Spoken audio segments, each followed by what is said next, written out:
Hola, ¿qué tal? Muy buenas noches. Antes que nada, quiero pedir una disculpa por tener que hacer una grabación de mi presentación. Eso debido, pues, en el tiempo que me tocaba la exposición durante el horario del simposio, hubo algunos problemas técnicos en los cuales se grabó toda mi voz en la plataforma, pero no pudieron verse las diapositivas conforme se iban presentando. Entonces es por eso que optamos mejor por hacer una nueva grabación. ¿Vale? Yo soy la doctora Alicia Elizabeth Guzmán Hernández, soy médico internista y hematóloga por la Universidad de Guadalajara, con sede en el Hospital General de Occidente para mis dos especialidades. Yo estuve durante un año fungiendo como coordinadora del área de terapia crítica de pacientes con COVID-19 y es por eso que el día de hoy, a un año de iniciar la apertura del hospital geriátrico, pues vengo a platicarles sobre los factores de riesgo de mal pronóstico en estos pacientes que tuvimos hospitalizados en el hospital. Voy a empezar primero con esta frase: porque estamos bien, no debemos bajar la guardia. ¿Vale?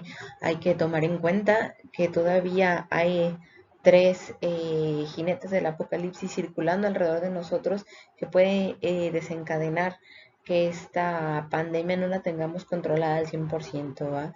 Tenemos un retraso en la vacunación en toda la población, no solo en nuestro país, sino a nivel mundial. Hemos relajado mucho las medidas de distanciamiento social y uso de métodos de barrera como el cubrebocas, y finalmente, pues tenemos cepas en el mundo que han estado mutando y que estas tres combinaciones pueden desencadenar una tercera ola lo bastante grande como para poder reabrir la unidad como la teníamos antes. Entonces, hago hincapié en, por favor, no bajar las medidas, no bajar la guardia, sigámonos cuidando y sigamos cuidando a los nuestros, ¿vale? También quiero dar un agradecimiento enorme a todo el equipo que trabajó conmigo: médicos, enfermeras, ingenieros, la gente de intendencia, trabajo social, a, a todos y cada uno, y a Jolie especialmente muchísimas gracias. Sin su trabajo, sin su esfuerzo, todo es lo que logramos durante todo este año no se pudo haber realizado. ¿Va? Particularmente esta presentación va dedicada y con agradecimiento especial al doctor Miguel Marín Rosales, junto con las ahora ya internistas, la doctora Magdalena Rodríguez Padilla, la doctora Mariela Sánchez Armería y la doctora Nacheli González Angulo, porque sin su trabajo de investigación de tesis recepcional no podíamos exponer el día de hoy los resultados que vimos de nuestros pacientes. Pregunta interesante sería hacer es: ¿para qué nos sirve conocer los factores de mal pronóstico en los pacientes con COVID-19? Porque, ¿para qué es importante tener este conocimiento? Bueno, durante todo este año y meses que ha durado la pandemia, desde el primer caso en Wuhan en el 2019 y en marzo, que ya lo declaró la OMS como pandemia, hemos aprendido de esta nueva enfermedad, ¿va? Ya sabemos que la tasa estimada de letalidad es alrededor de 3.5%. Ojo, para muchos países, en México la tasa de letalidad aproximadamente es entre el 8 y el 10%. ¿Sale? Sabemos perfectamente que el 80% de los casos de que salgan infectados por SARS-CoV-2 van a cursar con síntomas leves, una parte va a ser asintomático, pero sin embargo del 10 al 20% de estos casos que empiezan con cuadros leves pueden evolucionar a una etapa más grave. Y es aquí donde debemos de conocer cuáles pueden ser los factores que conduzcan o que provoquen el agravamiento de estos síntomas, ¿sale? ¿Para qué? Pues para poder proporcionar un eficiente y temprano tratamiento, así como una mejor vigilancia de estos pacientes. Y esto, claro, proyectarlo en escalas de riesgo, tan sencillas como esta que fue publicada por los chinos a principios del 2020, que solo tomaban tres características demográficas que ya conocemos perfectamente que se asocian con mal pronóstico, que es ser mayor de ellos pusieron un corte de 50 años, que ya sabemos que es 65, el hecho de ser hombre y el hecho de tener hipertensión o algún comórbido. Y esto, pues, si se pueden verlo en la parte de abajo, dependiendo la puntuación que genere nuestro paciente, vamos a tener una predicción de qué tan mal le puede ir. Los chinos, los británicos también generaron su propia escala de riesgo que es conocida como la 4C de predicción de mortalidad en pacientes con COVID-19. Sale ellos, además de características demográficas, agregaron algunos parámetros ya clínicos y bioquímicos para poder dar una predicción de la probable mortalidad de estos pacientes. Vale la pena recalcar cuáles son los factores que ya son bien conocidos de sucesión a progresión. Lo que les decía, primero la edad, ¿sale? Mayor de 65 años, género masculino, hipertensos, diabéticos, con enfermedad pulmonar obstructiva crónica, que tengan factores de riesgo cardiovasculares y de forma biomédica que tengan una proteína C reactiva alta, que tengan urea altas, que tengan dímeros de altos y procalcitoninas también elevadas. Aquí los británicos incluyeron la edad, el sexo, el número de comorbilidades, parámetros clínicos como la frecuencia respiratoria y la saturación y escala de Glasgow, y tomaron en cuenta solamente la urea y la proteína C reactiva. Como vimos en la parte, en la diapositiva previa, cada una generando un puntaje y dependiendo la cantidad de puntos a acumular es la probabilidad de riesgo de que el paciente pueda fallecer. Y bueno, y esto, pues, ¿de qué nos ayuda? ¿Qué es lo que les he estado diciendo desde hace dos diapositivas? Pues bueno, podemos predecir la progresión de la enfermedad y proporcionar una vigilancia intensiva y un tratamiento rápido para mejorar eficazmente el pronóstico de los pacientes con COVID-19. Es una enfermedad nueva. Hemos estado aprendiendo en el transcurso de todos estos meses cómo se comporta la enfermedad, qué tratamientos funcionan, qué tratamientos no funcionan, cuáles son las medidas de soportes adecuadas. Y bueno, precisamente hemos aprendido más sobre esos factores de progresión. ¿Sale? Este metaanálisis que fue publicado a la mitad del año pasado, en el que incluyeron 34 estudios con un total de 344.431 pacientes, nos aportó otras cosas aparte de lo que ya conocíamos, ¿sale? Respecto a las comorbilidades, pues también las enfermedades cerebrovasculares, el hecho de tener una enfermedad renal crónica, enfermedades coronarias y la presencia de cualquier tipo de cáncer se asocian con un mayor riesgo de progresión y mortalidad. ¿Sale? Respecto a las manifestaciones clínicas, que sabemos que lo más común es que se presente fiebre, dificultad para respirar, diarrea, anosmia, disgeusia. ¿Qué fue lo que sí repercutió o que puede involucrar un estado de mal pronóstico para el paciente? Pues fue la producción de esputo, y principalmente si el paciente llega con hemoptisis, es un factor de riesgo de muerte en pacientes con COVID. Paraclínicos, que son como una imagen más fidedigna o objetiva de lo que podemos ver en nuestros pacientes como factores de riesgo para evolucionar. Sabemos que el aumento de leucocitos, la disminución de linfocitos, la disminución de plaquetas, el aumento de reactantes de fase aguda como es la proteína C reactiva, como es la BCG, la DHL, parámetros que nos están hablando ya de daño a órgano como son las transaminasas, como es el aumento de la urea y la creatinina, ¿sale? O el hecho de que haya una coinfección, ya sea bacteriana o por hongos, así como el aumento del dímero D, porque per se pues, la fisiopatología del COVID-19 pues, es la presencia de microtrombos en circulación venocapilar de los pulmones o de cualquier otro órgano involucrado, pues bueno, son como nuestros parámetros objetivos para saber cómo pudiera ir a nuestro paciente el desenlace final que puede presentar. Entonces, pues este estudio nos arrojó que el aumento de neutrófilos, la disminución de linfocitos, de plaquetas, el aumento de proteína C reactiva, las coinfecciones, el aumento de LT y CK, el aumento del péptido natriurético y la presencia de neumonías bilaterales, ya sea en TAC o radiografía, fueron significativamente más frecuentes en los grupos de gravedad. ¿Sale? Además de que por sí sola el aumento de la PCR y de las bilirrubinas también se presentó más en el grupo de pacientes que fallecieron, a diferencia de los grupos que sobrevivieron. Bueno, esto es lo que nos dice el mundo respecto al COVID-19, pero ¿qué sabemos de nuestra población? Porque claro, por más que tengamos características muy parecidas genéticas, sobre todo más a los asiáticos, más que a los europeos, la población mexicana tiene sus peculiaridades, ¿no? Entonces siempre es importante generar conocimiento, qué es lo que pasa con nuestros pacientes.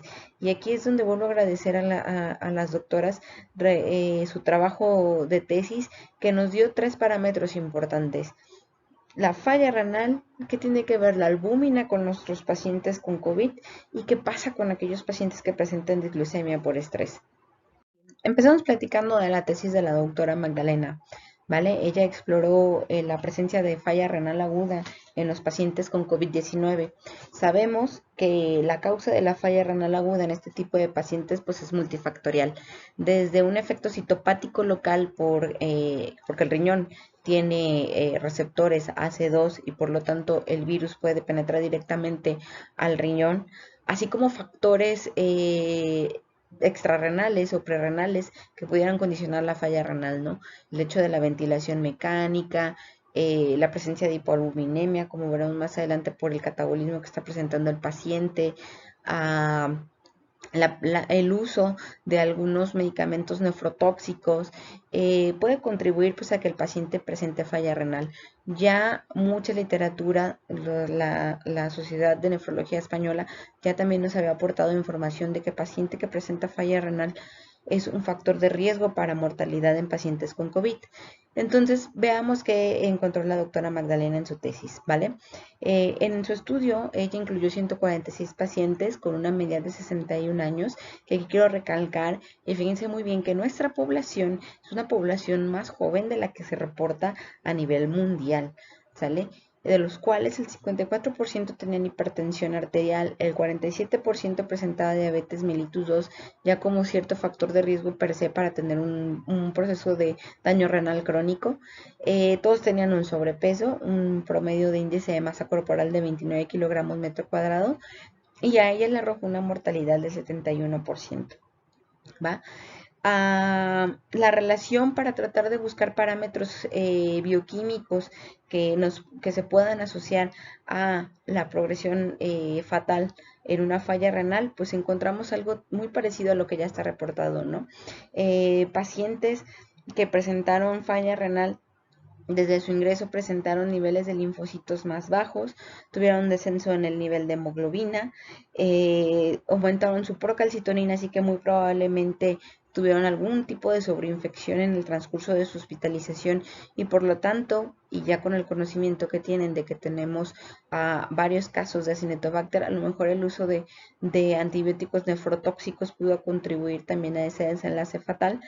El hecho de tener albúminas bajas, que exploraremos unas diapositivas más adelante con la tesis de la doctora Shelley, la presencia de aumento de dímero D, porque no hay que evitar que también parte de la probable fisiopatología que contribuye al proceso de falla renal aguda en este tipo de pacientes es la presencia de trombos a nivel de las arteriolas renales y pues claro, y finalmente la presencia o el aumento en el transcurso de su hospitalización de la urea y la creatinina en estos tipos de pacientes. Entonces, tener ciertos parámetros al ingreso nos puede predecir qué pacientes pudieran presentar daño renal o qué pacientes ya de entrada, si sabemos que la falla renal es un factor de mal pronóstico, presentando este tipo de análisis bioquímicos pudiera tener un desenlace fatídico.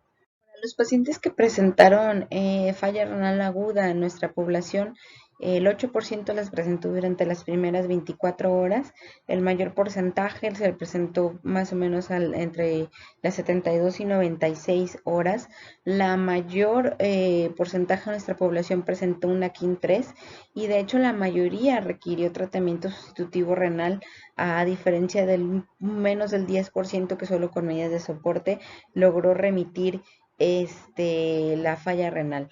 Ojo que en esta diapositiva se pueden fijar que el dímero D se correlaciona con la presencia de falla renal. Con una mejor correlación cuando presentan falla renal a KIN2, pero si se fijan a KIN3 a diferencia de KIN1, pues son dímeros D elevados. La mayoría de los pacientes que presentó falla renal aguda en nuestra población hospitalizada, el 42% sí requirió un tratamiento sustitutivo renal. Y bueno, pues hubo factores bioquímicos que se asociaron precisamente a que los pacientes necesitaran este tratamiento de sustitución, ¿vale?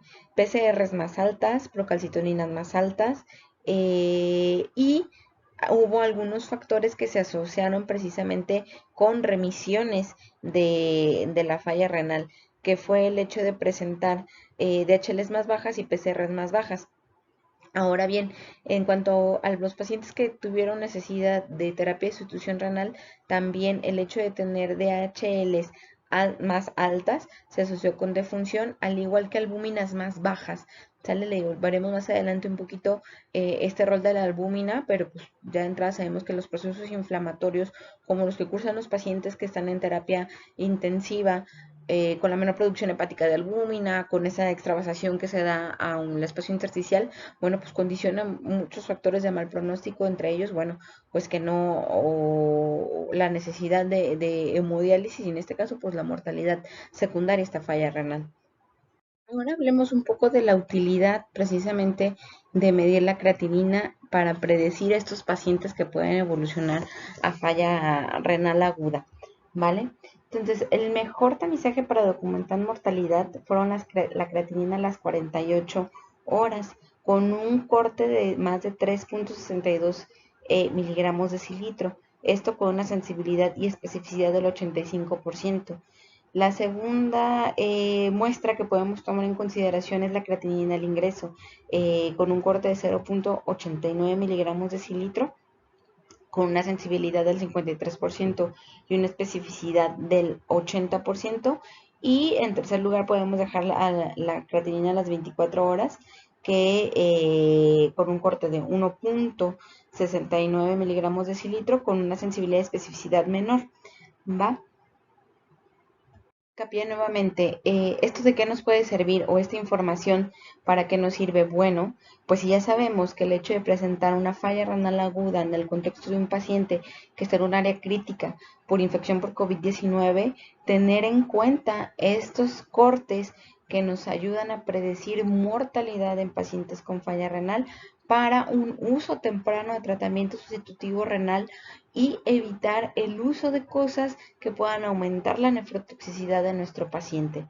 ¿Va? Ahora hablemos respecto a las disglucemias por estrés, ¿va? Que es la tesis de la doctora Mariela Sánchez. Ya sabemos que los pacientes que tienen diabetes mellitus tipo 2 tienen un riesgo de progresión 3.5 veces mayor y un riesgo de mortalidad hasta 3.8 veces más que aquellos que no tienen diabetes mellitus al diagnóstico, ¿sale? Si bien no necesariamente tienen que conocerse con diabetes para presentar una disglucemia a la hora de su ingreso, porque pues bueno, vamos a recordar un poquito del por qué se produce estas alteraciones en la glucosa a la hora de que un paciente tiene una situación de estrés, pues es por el aumento de hormonas de estrés, que son las catecolaminas, el glucagón, la hormona de crecimiento, y que por eso pueden presentarse. Y no lo puse nada positiva, pero la tesis de la doctora dijo que independientemente de si tenían diabetes mellitus preexistente o no, el hecho de presentar una disglucemia al diagnóstico repercutió en progresión y en mortalidad, ¿va? Que también a la inversa, pues pacientes que tienen niveles de glucosa en sangre bien controlados se correlacionan con un riesgo reducido de complicaciones perjudiciales y mortalidad en pacientes con COVID-19, independientemente si eran diabéticos preexistentes o no, ¿sale? Entonces, la población que estudió la doctora Mariela son 140 pacientes con una mediana de edad de 58 años, los cuales solamente el 41% tenía una diabetes mellitus preexistente y de todos ellos el 50% presentó una disglucemia por estrés con una mediana de glucosa de 140 miligramos de cilitro, 55% requirió de un modo de ventilación invasivo y el otro 55% pues desafortunadamente falleció. Esto, ya teniendo en cuenta que la disglucemia por estrés es un factor de riesgo para progresión y mal pronóstico, es hora de asociarlo con parámetros objetivos bioquímicos. ¿Sale? Estos pacientes que presentaron alteraciones en la glucosa presentaron descenso de hemoglobina más marcado a las 72 horas, presentó aumentos en dímero D, presentó aumentos en la BCG como relaciones indirectas con procesos inflamatorios y aumentaron también, evidentemente, la cantidad de proteína C reactiva. Y en este cuadro de distribución de eventos no deseados podemos ver que efectivamente la presencia de disglucemia fue más frecuente en aquellos pacientes con diabetes mellitus desconocida y que desafortunadamente se asoció con eventos no deseados, con ventilación mecánica invasiva, confiriéndole un riesgo de 2.3 veces más y con muerte. En este estudio, con un riesgo de 2.1 veces más que la población que no presentó estas alteraciones en la glucosa. Ante esta situación en la que sabemos que la disglucemia es un factor para un mal pronóstico, ¿cómo se correlacionó con parámetros de laboratorio que ya son conocidos precisamente de progresión?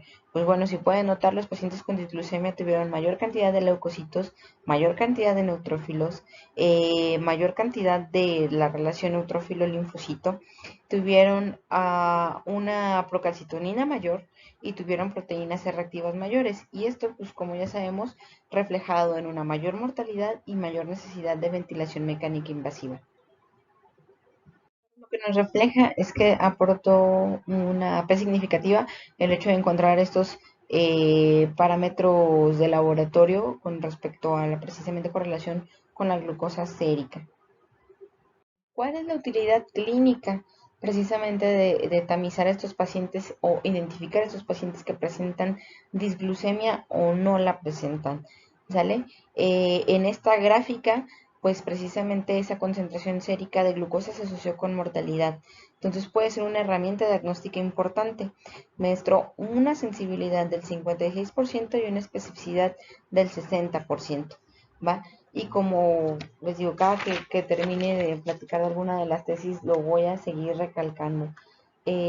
Pacientes, o una vez que el paciente avanza hacia una enfermedad grave, el riesgo de un mal pronóstico evidentemente va a aumentar drásticamente. Por lo tanto, la identificación de estos pacientes con riesgo de progresar a una enfermedad grave es esencial para una intervención oportuna que mejore el pronóstico. Y en el caso precisamente de alteraciones de la glucosa, nos lleva no solo a mejorar los niveles de glucosa durante la hospitalización del paciente crítico, nos lleva a pensar más para allá en una prevención primaria de esos pacientes diabéticos que ya sabemos que son un grupo de riesgo para un COVID severo, mantener sus niveles de glucosa adecuados y en parámetros antes de que se infecten.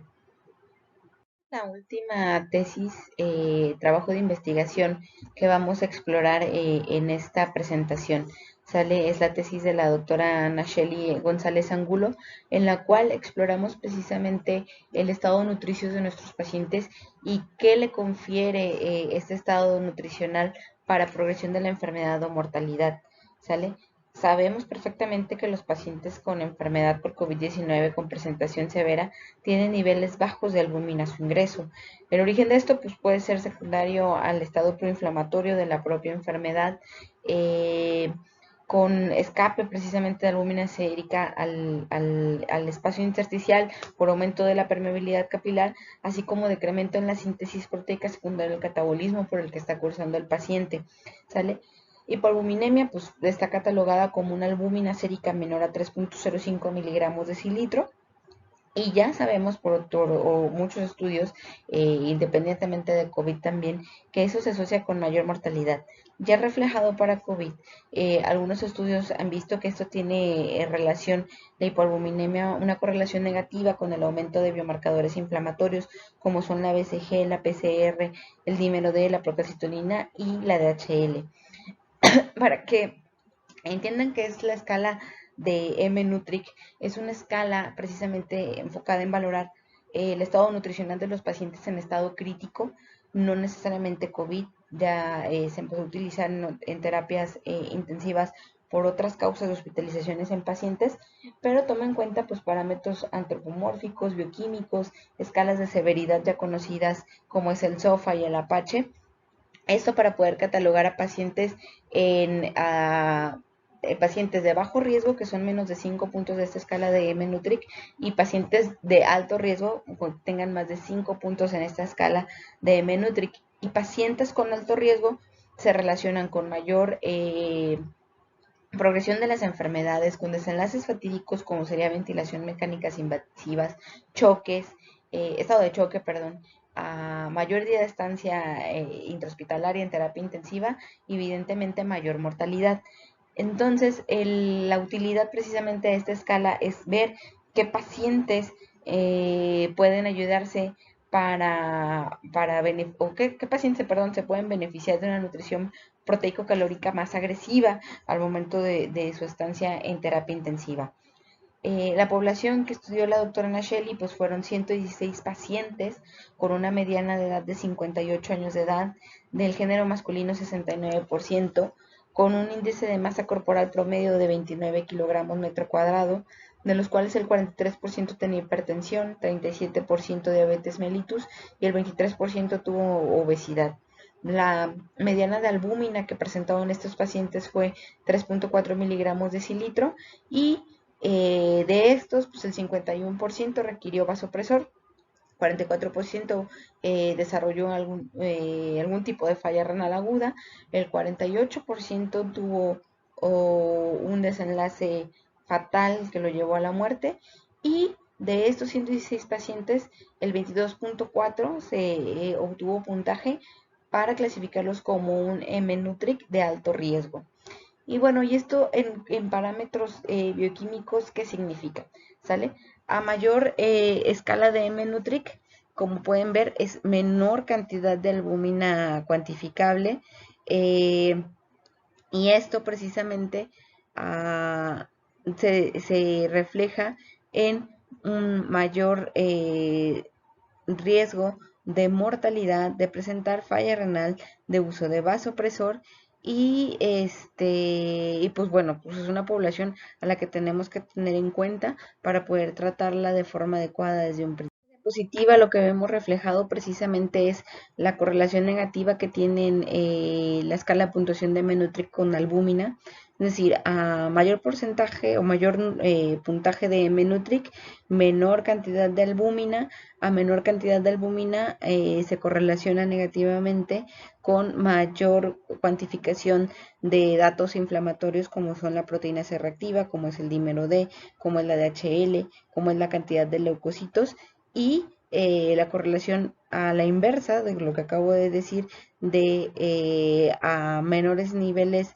de albúmina, menor cantidad de linfocitos como factor de mal pronóstico. Todos los pacientes que estuvieron hospitalizados en el área de terapia intensiva por COVID-19 presentaron una disminución en albúmina desde su ingreso hasta su ingreso, independientemente de su desenlace final, ¿no? Si se egresaron, si fallecieron, si pasaron a otra área. La mediana de descenso fue aproximadamente de 0.46 miligramos de cilitro y precisamente la concentración sérica de albúmina al momento del ingreso se asoció con mortalidad en pacientes con COVID-19. La mediana de pacientes que fueron egresados, la mediana de albúmina, perdón, de pacientes que fueron egresados fue 3.37, a diferencia de los que fallecieron cuya mediana fue 3.26 miligramos de cilitro. Si se fijan, es una cuantificación un tanto cuanto cerrada, pues realmente no varía mucho, pero sin embargo pues nos habla de que precisamente son pacientes que necesitamos tener una nutrición agresiva para poder mejorar su pronóstico durante el tiempo que estén en terapia intensiva. Realmente, pues, ¿cuál es la utilidad diagnóstica de ver una albúmina baja en estos pacientes con COVID-19? Pues bueno, tomando en cuenta que en función de la relación existente entre la concentración sérica de albúmina y el sistema M-Nutric y mortalidad, esta utilidad diagnóstica para la concentración de albúmina es para identificar precisamente aquellos sujetos con alto riesgo de presentar un desenlace final como es la defunción, ¿va? Entonces, en estas curvas podemos ver que el punto de corte que se utilizó para que sea algo significativo, la cuantificación de albúmina es 3.25 miligramos de cilitro con una sensibilidad y especificidad del 73%. Y entonces, precisamente que la cuantificación de albúmina baja a la hora del diagnóstico, además pues de que nos va a predecir mortalidad y riesgo de progresión de la enfermedad, nos ayuda a precisamente identificar aquellos pacientes que se van a beneficiar de una nutrición temprana con requerimiento alto de una dieta proteico-calórica agresiva. Esa es la utilidad de o lo que nos arrojó este estudio en cuanto a la utilidad de cuantificar la albúmina sérica en pacientes con COVID.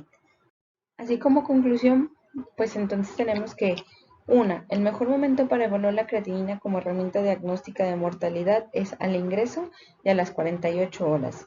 Dos, la disglucemia por estrés se presentó principalmente en sujetos con diabetes mellitus tipo 2 y se asocia con eventos hospitalarios no deseados como ventilación mecánica invasiva y mortalidad en pacientes con COVID-19 hasta 2 veces más que aquellos que no la presentaron. 3. Pacientes con alto riesgo avalado por M-Nutrix se asocian con mayor mortalidad, menor concentración de albúmina sérica, así como mayor probabilidad de complicaciones como son el uso de ventilación mecánica invasiva, falla renal aguda y uso de vasopresor.